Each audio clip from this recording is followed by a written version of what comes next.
Fala galera, mais uma vez eu, Alexandre Magalhães, na resenha com o Magalhães para falar dos times do Rio de Janeiro e do Brasil nos campeonatos que estão em curso. Final de semana tivemos Brasileirão 2018, 18ª rodada, a penúltima rodada do primeiro turno. Semana que vem teremos a 19ª e fecha o primeiro turno. Poderemos fechar e tem grande probabilidade de fechar com o São Paulo líder, sendo São Paulo campeão do primeiro turno. Muitos aí, por estatísticas, números, dizem que quase sempre quem termina em primeiro lugar no primeiro turno vai ser campeão. Mas já vimos algumas vezes que isso não aconteceu. Um exemplo clássico que aconteceu com o Flamengo. Em 2009, quando o Flamengo foi campeão, o Flamengo não terminou o primeiro turno em primeiro lugar. Muito pelo contrário, o Flamengo terminou muito abaixo. Então, isso não é regra, mas para os saudosistas, para a torcida do São Paulo, isso é um alento a mais. E para as outras torcidas, os casos do Flamengo e outros times, é um alento a mais, que isso também não quer dizer nada. Mas, pelo menos, fica aí para a história que fulano ou ciclano vão terminar no primeiro turno. Não tem taça, né? Nada, é simplesmente simbólico. Bom, tivemos aí a 18ª rodada, ainda não terminou. Nesta segunda teremos o jogo Internacional e Fluminense, Fluminense e Internacional, porque o jogo é no Maracanã. Esse jogo pode não, com certeza, com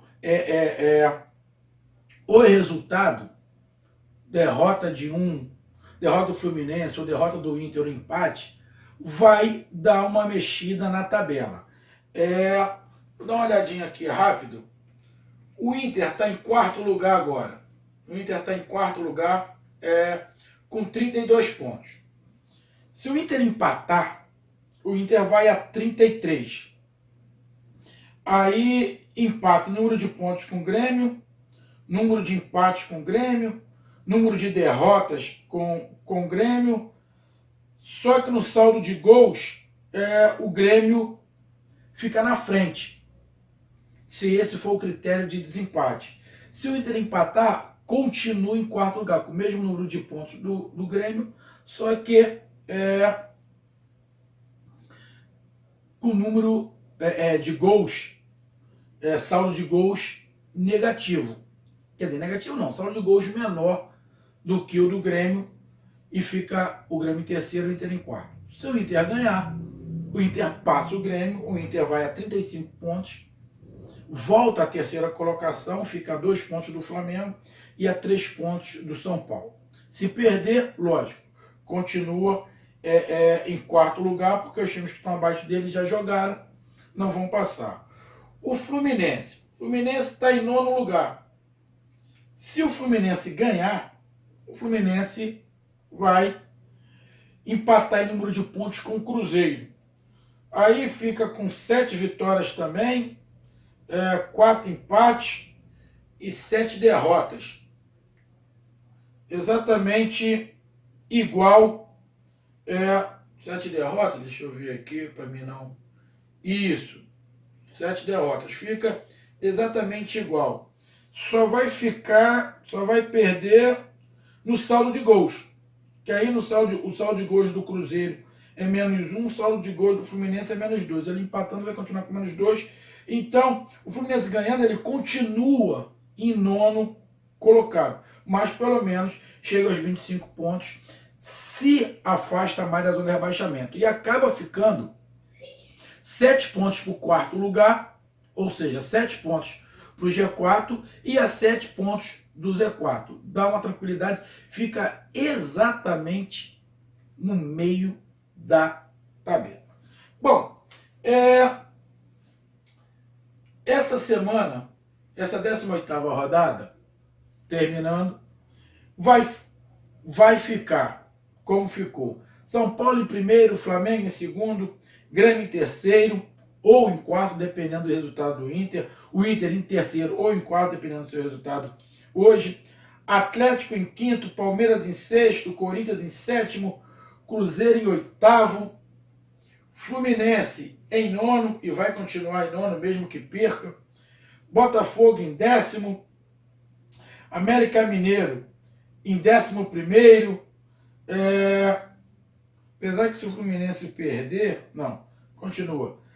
América Mineiro em 11º, Bahia em 12º, está começando a subir o Bahia, Chapecoense em 13º, teve uma boa vitória ontem, Sport em 14º, Vasco em 15º, Vitória em 16º, Santos em 17º, na zona de rebaixamento, Ceará em 18º, subindo um pouquinho, Atlético Paranaense em 19º e o Lanterna, o Paraná. Bom, os jogos dessa rodada, galera.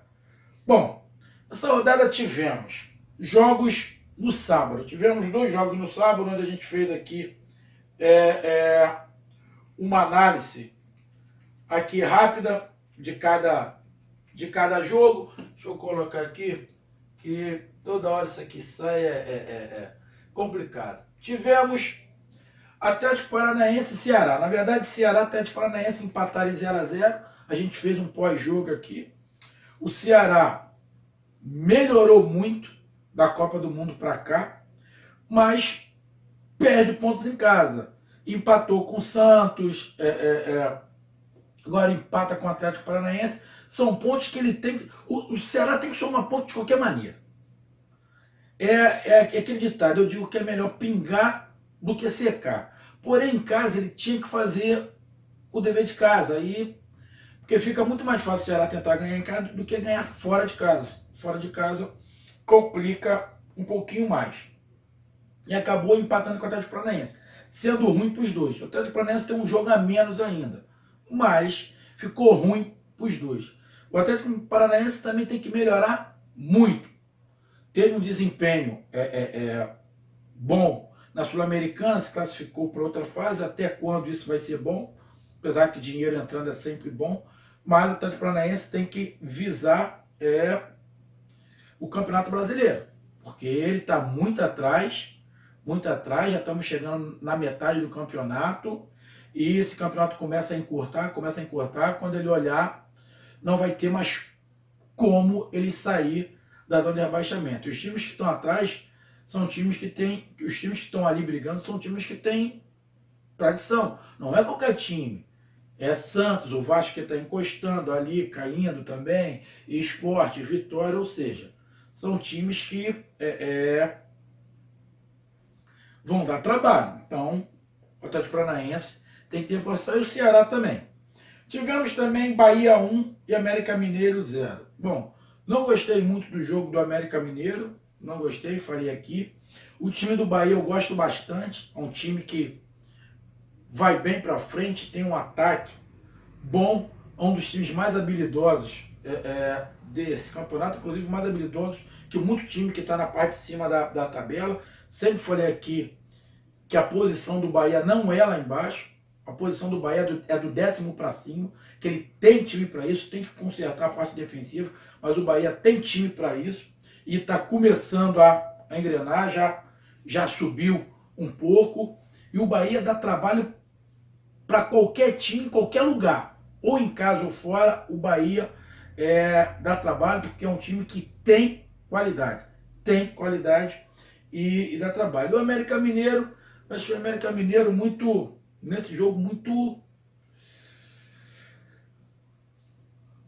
parado, um time que é até regular nos seus setores, mas ali jogou com 3 zagueiros, eu vi o jogo, jogou com 3 zagueiros, não conseguiu segurar muito o Bahia, deu muita bola para o Bahia, atacou pouco, ou seja, não gostei muito do América Mineiro nesse jogo. O América Mineiro vinha fazendo um Campeonato Brasileiro regular ali, tanto fora quanto em casa, mas também está começando a cair, já está chegando perigosamente próximo à zona do rebaixamento.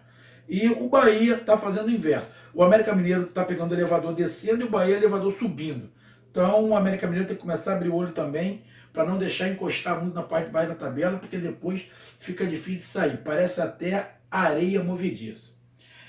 Tivemos Atlético Mineiro 3, Santos 1. O Atlético Mineiro só está no Campeonato Brasileiro. Tem que pegar o elevador subindo. Não pode deixar a turma da frente se distanciar. Tem que fazer ponto, principalmente em casa. Já tinha perdido a última para o Internacional em casa. Uma bobeira ali que o time inteiro deu, o Inter bateu a falta rápida e acabou fazendo gol. E o Atlético não viu o jogo, sinceramente não viu o jogo, porque o jogo passou em horários de outros jogos, eu acabei tendo que ver um jogo só. O Atlético Mineiro está fazendo a dele, tem que ganhar em casa, tentar fazer ponto fora de casa também. Por quê? Só está no Campeonato Brasileiro. Tem a semana inteira para treinar. Pode não ter o melhor time do mundo, mas também não tem o pior. Tem jogadores no time do Atlético ali de qualidade, que dá para fazer um bom time e dá para brigar, sim. Vai ser campeão, não sei. Mas o time do Atlético dá para brigar na parte de cima da tabela. Não pode ficar perdendo alguns jogos que vão complicar. Não estou falando do jogo do Inter, porque são times grandes, pode acontecer qualquer coisa, como o Atlético poderia ir lá e ganhar do Inter.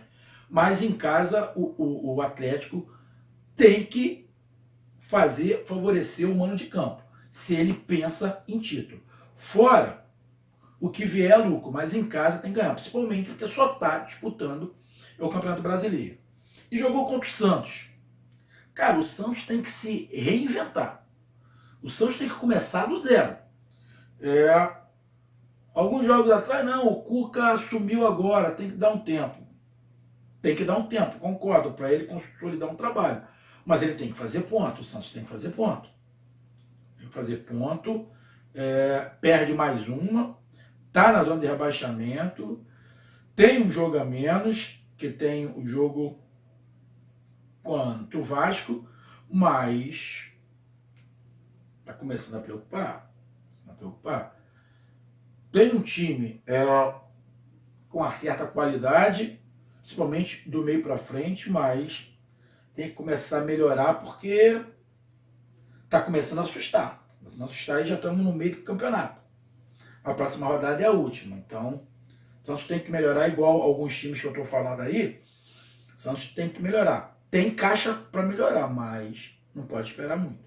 E o Cuca daqui a pouco vai começar a ser cobrado. Se o time não começar a render, daqui a pouco não começa a cobrar o Cuca. Então, o Atlético Mineiro fez a parte dele, o Santos que não fez. O Santos tem que melhorar e muito. Tivemos Paraná, Lanterna contra o Botafogo. 1-1. Ruim para os dois.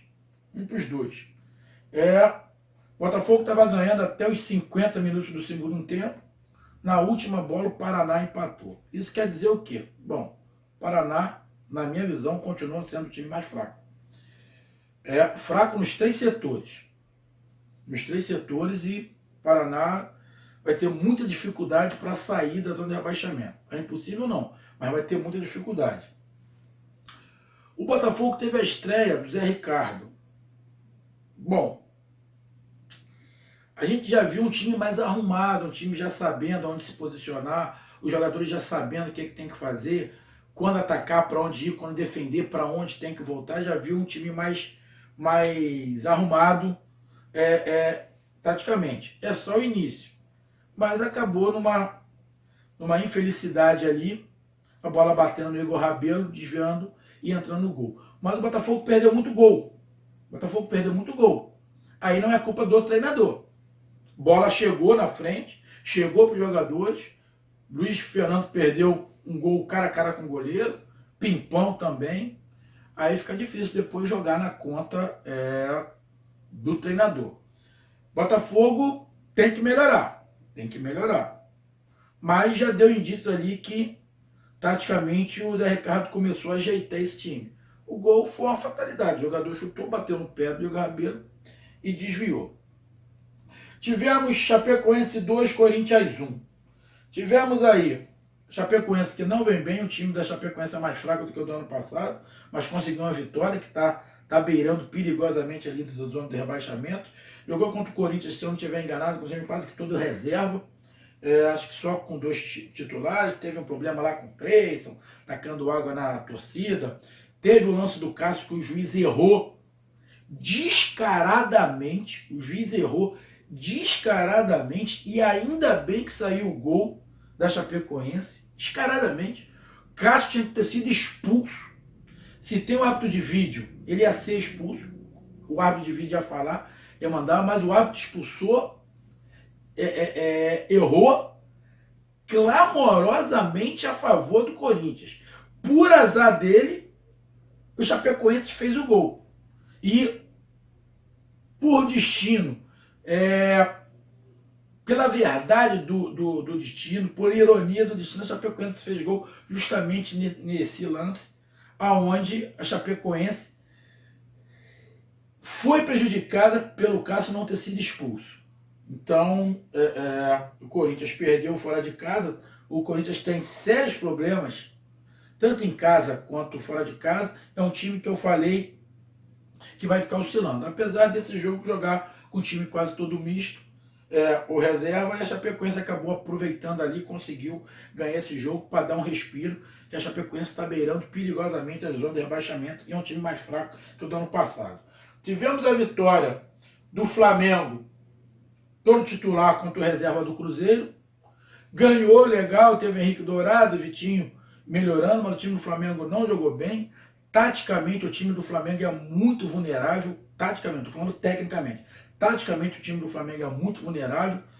Ficou claro que o time reserva do Cruzeiro, taticamente, é mais arrumado do que o do Flamengo. Então, o problema do Flamengo não são as peças, é arrumar taticamente essas peças, que me parece que o Barbieri não está conseguindo. E isso para o restante do campeonato e dos outros campeonatos fica complicado, porque o Flamengo, taticamente, ficou nítido para mim que dos times da ponta, que estão ali na ponta da tabela, o mais fraco taticamente é o Flamengo. O Flamengo é o mais fraco taticamente. E o Cruzeiro deu uma abandonada assim no Campeonato Brasileiro, largou de mão. O Campeonato Brasileiro está em 8º lugar, está já 13 pontos do líder. Para pensar em liderança fica muito complicado, vai pensar ali em G4. Agora também, se o Cruzeiro não ganha a Libertadores e não ganha a Copa do Brasil, ele corre o risco de ficar fora da Libertadores ano que vem. Não sei se vai dar tempo dele correr atrás para tentar uma vaguinha na Libertadores, que ele está ficando muito atrás, muito atrás. Mas, apesar que para a vaga da Libertadores ele não está tão atrás assim. Para o título já começa a ficar complicado, mas para a vaguinha na Libertadores o Cruzeiro de repente ainda consegue. Você não pode deixar se distanciar muito esses times que estão brigando por Libertadores, que aí também pode passar 2019 sem Libertadores, só na Sul-Americana. Tivemos Sport 1, São Paulo 3. São Paulo líder, continua líder, jogando fora de casa. O time do São Paulo é muito forte, porque o esquema do São Paulo preferencialmente é para jogar fora de casa, porque ele é um time, como o treinador fala e os próprios jogadores falam, um time reativo, de reação. O primeiro gol, claro, o Gabriel, ex-Flamengo, deu a bola para o São Paulo, o time do Sport todo saindo, ele dá um passe, entrega a bola no pé do jogador de São Paulo, aí é mortal, né? O São Paulo não tem nada a ver. Independente de gostar ou não do jeito do estilo de São Paulo, para quem gosta, para quem não gosta, eu particularmente não gosto desse estilo de jogo, mas dá resultado, tá dando resultado, e isso que importa, isso é que importa. E os times dão mole para o São Paulo vai ganhando. São Paulo vai ganhando, vai ganhando, vai ganhando, e é isso que importa. E fez um gol no contra-ataque, uma bobeira do time do Sport. Do time do Sport, não, uma bobeira do jogador do Sport, o Gabriel. Aí depois fica mais difícil, né? Caiu, o São Paulo fica na dele, fechadinho ali atrás, deixa o time adversário atacar. O Sport teve que ir para frente, acabou tomando o segundo. Ainda conseguiu fazer um golzinho, mas foi mais para frente e tomou o terceiro. Então, o São Paulo fez o seu dever de casa de líder, continua líder e provavelmente vai terminar esse primeiro turno, acredito eu, na liderança. Tivemos Palmeiras do Filipão, já com a cara do Filipão 1, Vasco 0. Vasco problema, jogou com 3 paulistas, perdeu os 3 jogos. Ontem a torcida saiu braba, soltando marimbondo com o Jorginho, que colocou o Rafael Galhardo. Rafael Galhardo, lateral, é muito limitado, é muito fraco. Aí ele ia iniciar com o Raul, não botou o Raul. Aí tirou o Galhardo, botou o Andrei de lateral. Aí o Palmeiras cresceu por ali, acabou fazendo gol justamente pelo lado onde estava o Andrei. Aí depois ele botou o Raul, ou seja, a torcida tá pé da vida, já está pedindo a cabeça do Jorginho, mas o Vasco não jogou mal.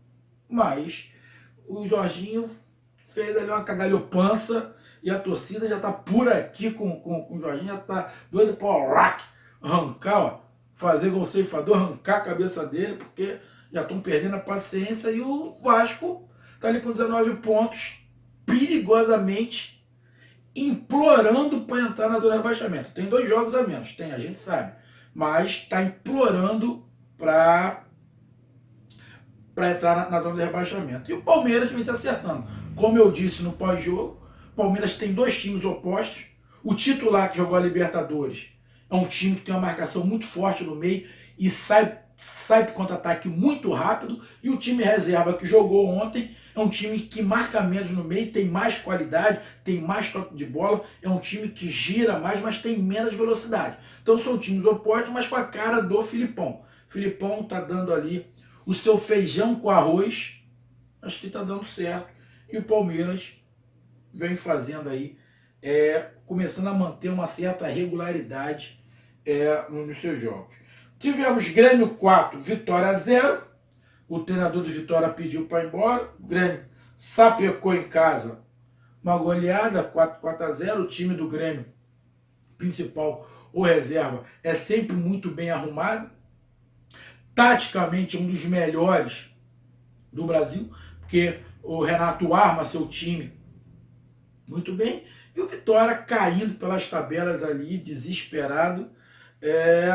O Grêmio fez o dever de casa. Não viu jogo, não sei nem se jogou bem, se jogou mal, mas dificilmente o Grêmio ia jogar mal e meter 4-0. Pode até acontecer, mas acredito que o Grêmio tenha jogado melhor e acabou ganhando de 4-0 e está ali na 3ª posição. Se hoje o Inter não ganhar, o Grêmio continua em terceiro lugar. São Paulo em primeiro, Flamengo em segundo e Grêmio em terceiro. O Grêmio só perde a 3ª posição se o Internacional ganhar. Se o Internacional ganhar, ele cai para a 4ª. E como eu falei, teremos hoje o Fluminense e Internacional, que após esse jogo a gente vai fazer o pós-jogo. De repente a gente entra até ao vivo, faz uma live falando sobre Inter e Fluminense. Importante para os dois. Para o Fluminense, como eu falei, se ganhar vai a 25 pontos, fica a 7 do G4 e a 7 do Z4, fica exatamente no meio da tabela. E o Inter, se empatar, provavelmente, pelo que eu dei uma olhada ali, ele continua em 4º lugar,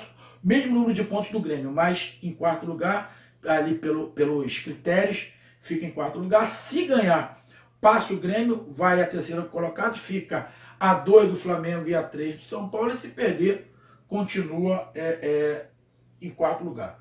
Então, fazendo um somatório geral, mudou muito pouca coisa, continua, como eu falei, São Paulo líder, Paraná lá na parte de baixo da tabela, tendo que melhorar e muito, e a próxima rodada teremos jogos importantes. Deixa eu dar só uma olhadinha aqui. A próxima rodada teremos jogos interessantes. Mas daí a gente vai fazer um pré-rodada. Teremos Santos Sport, Santos tendo que ganhar, jogando em casa. Corinthians e Grêmio.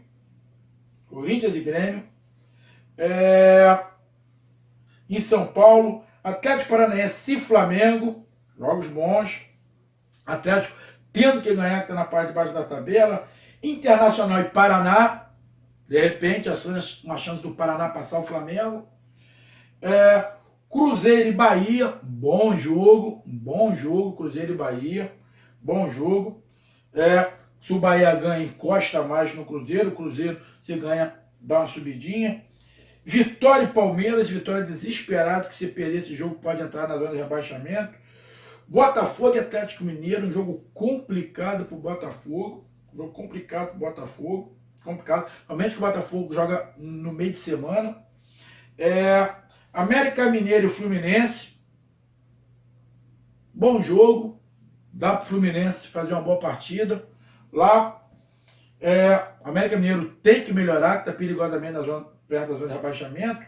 São Paulo e Chapecoense, o líder jogando em casa contra a Chapecoense. Provavelmente o Chapecoense vai jogar toda fechadinha atrás, tentando no contra-ataque. Quem vai ter que propor o jogo é o São Paulo. Aí dificulta um pouquinho mais para o São Paulo, mas o São Paulo tem qualidade para isso. E Vasco e Ceará. O Vasco jogando em casa, a torcida já está por aqui com o Jorginho. Vasco só no Campeonato Brasileiro, tem a semana inteira para treinar. E o jogo é na segunda-feira. Na segunda-feira, o Vasco e Ceará. Então é uma grande oportunidade do Vasco sair daquela posição incômoda um pouquinho, começar a tirar um pouquinho do pescoço. E o Ceará, de repente, quem sabe, fazer um retrancão lá e conseguir um pontinho também, que vai ser muito bom para o Ceará. Então, meus amigos, essa foi um apanhadão da rodada, faltando só, como eu falei, o jogo do Fluminense Internacional, que vai ser à noite, mas aí a gente faz o pós-jogo do Fluminense e Internacional e faz o fechamento da rodada. Então, curta, compartilha e não esqueça, nessa semana temos aí os pré-jogos dos times que estão na Copa do Brasil e na Sul-Americana, que tem time jogando pela Sul-Americana. Teremos esses pré-jogos, teremos pós-jogo, teremos pré-rodada na sexta-feira, teremos pré-jogos de alguns times, ou seja, continuem os campeonatos e fiquem aí, ative a notificação para estar sempre por dentro do que acontece no Campeonato Brasileiro e saber a nossa análise, a nossa visão sobre o seu time, aqui do Rio de Janeiro e do Brasil. Conto com vocês, rumo aos 1000, já estamos chegando pertinho. Obrigado a todo o Brasil aí pelas palavras de apoio e tamo junto. Curtam, compartilhem, inscrevam-se no canal Resenha com Magalhães. Resenha com Magalhães também no Facebook, resenhacomagalhães.brasil. Um grande abraço, até mais, valeu, tamo junto. Fui, tchau.